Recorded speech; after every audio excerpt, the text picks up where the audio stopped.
Hello, Alfred. Would you like to tell me a little bit about how you came to live in Scotland? What were the circumstances that brought you to this country?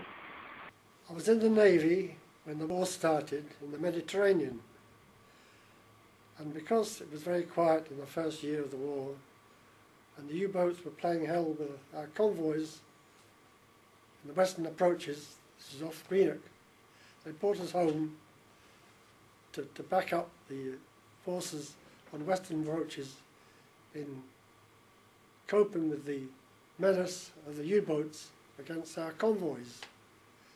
And from then onwards, I met a young lady who I eventually married, and eventually I left the Navy and settled down in Scotland. And in fact, I've been in Scotland, classed as Scotland as my home since 1939, when I first came here in the James Watt Dock. I entered the James Watt Dock the Christmas of '39.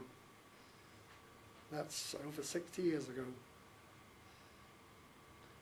And from then onwards, I used to do correspondence courses, and from correspondence courses, when I left work and retired, I went to night school. I've done lapidary, I've done woodwork, I've done flower arranging, I've done black and white photography, I've done digital photography, I've done learning Italian, and I just do it to get out of the house. And my wife's been dead many years, and it gives me something to do, and also I'm in good company. How does life compare in the Port of Glasgow today compared to your life back in the Port of Glasgow all those years ago? What are the differences, the main differences to the way of life? When I first came to the port, it was known as a dirty old port. Some of you might know, some of you might not know. But since then, there's been improvements in housing and general overall conditions, and I think everybody's benefited from the improvements that have occurred in the port and the modernisation that's occurred in the port. So I think it's good for everybody. And what career did you yourself pursue after the war? When I left the Navy, I was at 14 years in the Navy. When I left the Navy, having turbine experience, I went into power stations, and I served in power stations for 30 years until I was retired. And after I was retired, I got a bit fed up with myself in the first couple of weeks. I took a job driving old people in King Street.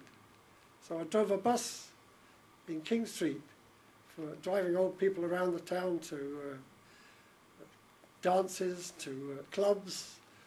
I took them for runs to Helensburgh, up in the hills for 14 years.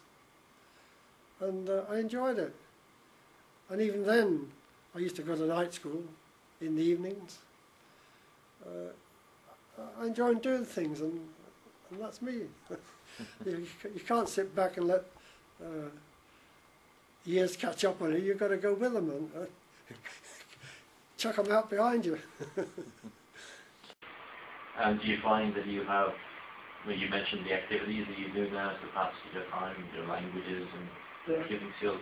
Do the resource centres in this area, do they offer you yourself plenty of the way of activities, things you can learn? I'd recommend it for anybody. I mean, people I've met, I've asked them to come and join the club. It's good company. I think everybody here will say it's good for them. It's good for everybody else.